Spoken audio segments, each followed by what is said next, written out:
Hello friends, I am Dr. Vanita Raut, working as an assistant professor in physics at Art Science and Commerce College Ramananda Nagar in Sangli district, Maharashtra. Today we are going to discuss an article, Binding Energy Curve. This article is included in paper number 13 of BSc Part 3rd syllabus of Shivaji University.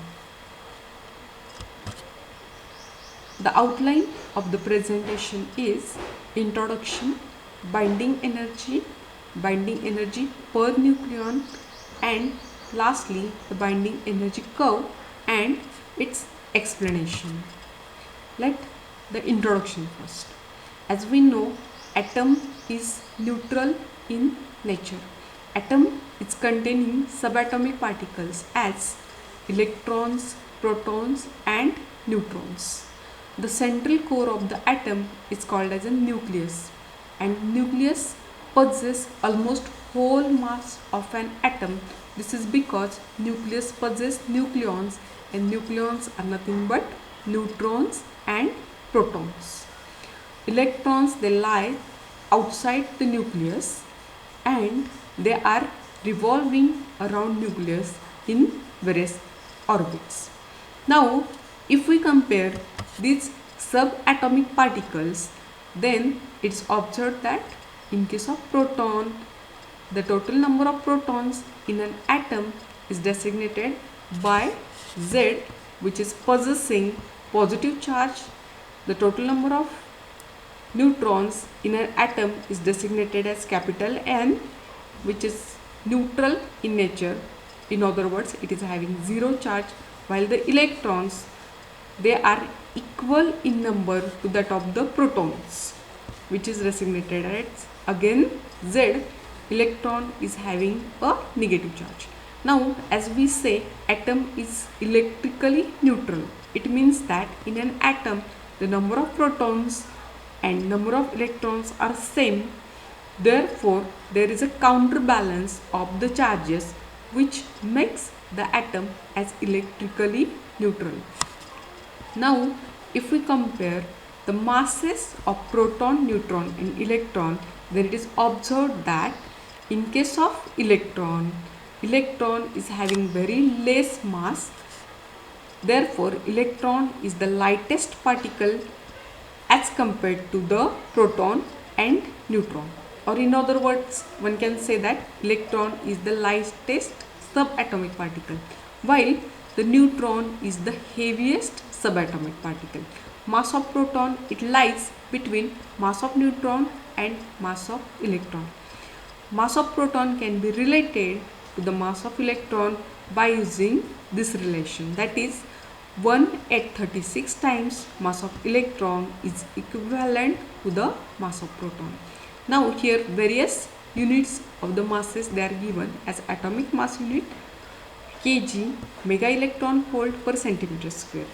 The conversion between atomic mass unit and mega electron volt can be done by using simple formula as 1 atomic mass unit is equal to 931 mega electron volt.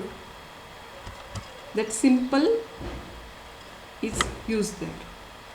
The nucleus is the part of an atom where whole mass of an atom is supposed to be concentrated. This is because nucleus contains nucleons, that is nothing but neutrons and protons. And neutrons and protons, they are heavy particles as compared to the electron. So one can say that whole mass of the atom is supposed to be concentrated inside the nucleus. The dimensions of nucleus can be expressed in terms of unit, that is the Fermi, and it is the dimension of nucleus is around 10 raised to minus 14 centimeter. Now let us discuss one of the important static property of a nucleus, and that is the binding energy, which is our today's topic. Now let me explain the concept first. The binding energy is the energy required to break the nucleus into its constituent nucleons.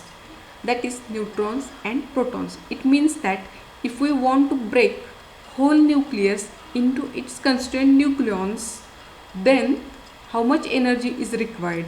That energy is nothing but the binding energy. The binding energy term can also be expressed as, it is also used to indicate the energy that would be required to form a nucleus from separate protons and neutrons. Now, when we consider nucleons, protons and neutrons, all these nucleons, they are held together in nucleus by strong attractive force, and therefore as they are binded by strong attractive force, therefore it needs that to break nucleons among nucleons, to break nucleus among nucleons, one need to apply energy against that attractive force. Now, how much amount of energy we have to supply to break nucleus into its nucleons? That is the binding energy. Let us see how the binding energy can be calculated. The binding energy can be expressed in terms of mass defect. Now, if we consider delta M as a mass defect, then binding energy can be expressed as EB is equal to delta M into C square. Here delta M is nothing but mass defect, which is nothing but difference between mass of nucleus and its constituent nucleons. This delta M can be calculated by taking difference between this bracket, only one can consider as a delta M, which is nothing but the total mass of protons, total mass of neutrons, their sum is subtracted. Further, from this sum, the mass of nucleus is subtracted, and this difference is nothing but the mass defect. When it is multiplied with C square, it gives us the binding energy. Here Mp, Mn and M capital N are the masses of proton, neutron and nucleus. Z and A minus Z, they are representing the number of protons and the number of neutrons. Now we are going to discuss the binding energy curve. The binding energy curve is a plot of binding energy per nucleon as a function of atomic mass number A. This plot we are going to see in the next slide. This binding energy curve is important as it provides information regarding the stability of the nucleus. Now let us see the binding energy curve. As I have told that it is a plot of binding energy per nucleon against the atomic mass number. So if we observe, as the atomic mass number increases, initially binding energy per nucleon is very low. It increases, decreases, increases, decreases. It means that it is having some dips and some peaks over here. Further, the binding energy per nucleon increases, it stabilizes, it is having maxima, and further that for a higher number, or in other words one can say that for heavier elements it further observed to be decreased. Now the elements which are having less mass number, they are called as lighter elements. All these are the lighter elements, region of the lighter element, while the elements which are having higher atomic mass number, they are the heavier elements. So the elements which lies in this region, they are heavier elements, these are the lighter elements. Now if we observe the curve shows here peaks in the binding energy per nucleon corresponding to atomic mass number as 4, 8, 12, 16, 20.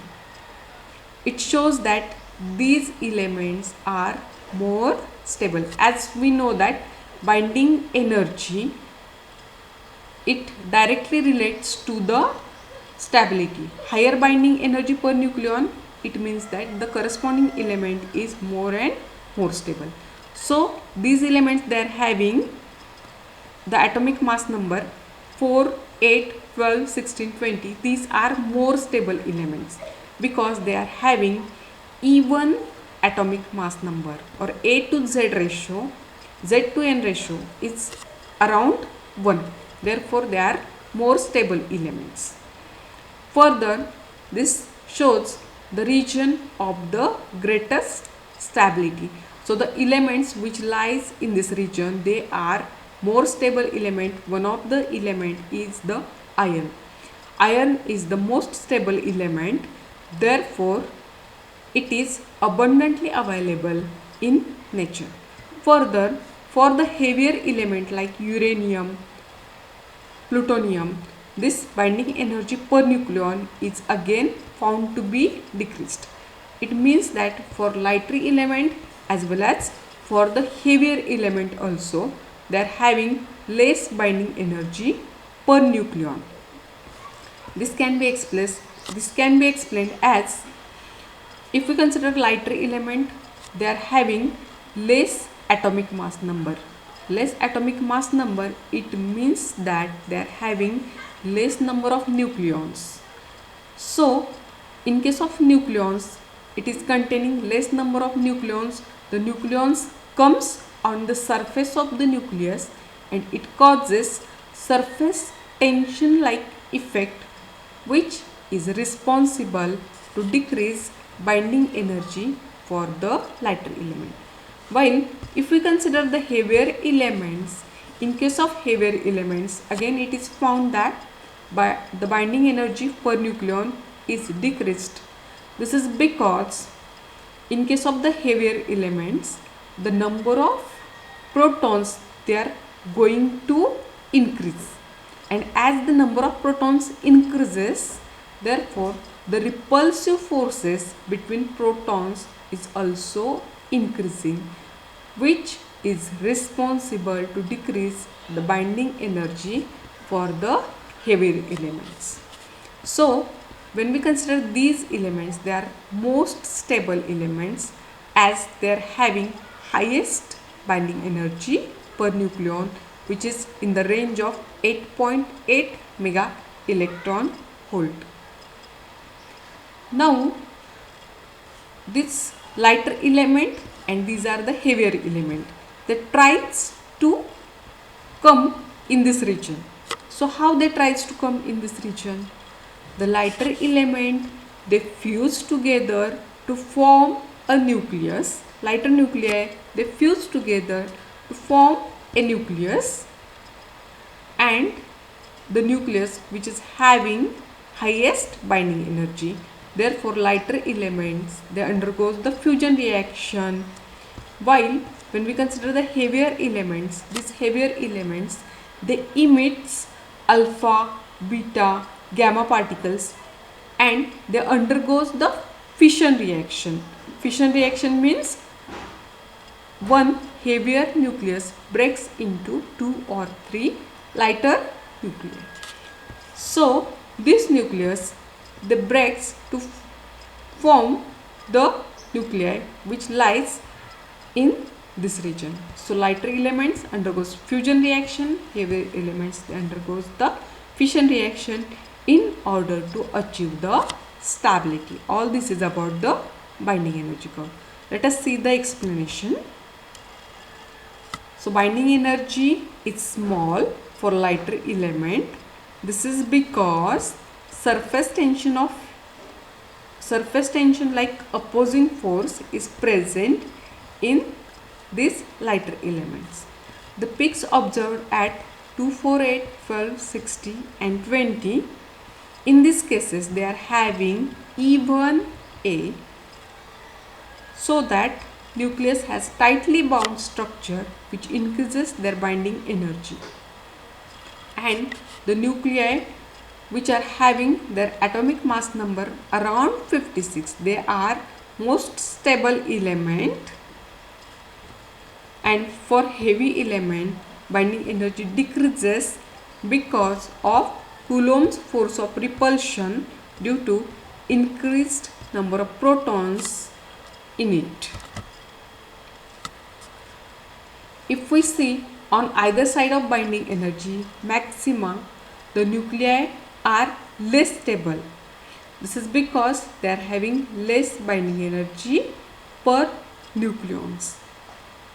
Maximum binding energy per nucleon, it is nothing but the binding energy maxima region. These are the most stable because they possess greater binding energy per nucleon, which means it requires more energy to lift a nucleon from the potential well of the nucleus. Thus, in order to achieve stability, light nuclei undergoes fusion reaction to form stable nuclei having more binding energy per nucleon, while the heavier nuclei, that is big nucleus, they disintegrate and each nucleon will become a member of smaller nucleus. So fission occurs and original nucleus split into two approximately equal holes. So under fission, radioactive disintegration occurs where the original nucleus loses alpha, beta and gamma particle, and due to these emissions they become lighter, so that binding energy per nucleon increases and nucleus becomes more stable. So all this is about the binding energy curve. Thank you for watching this video. Thank you.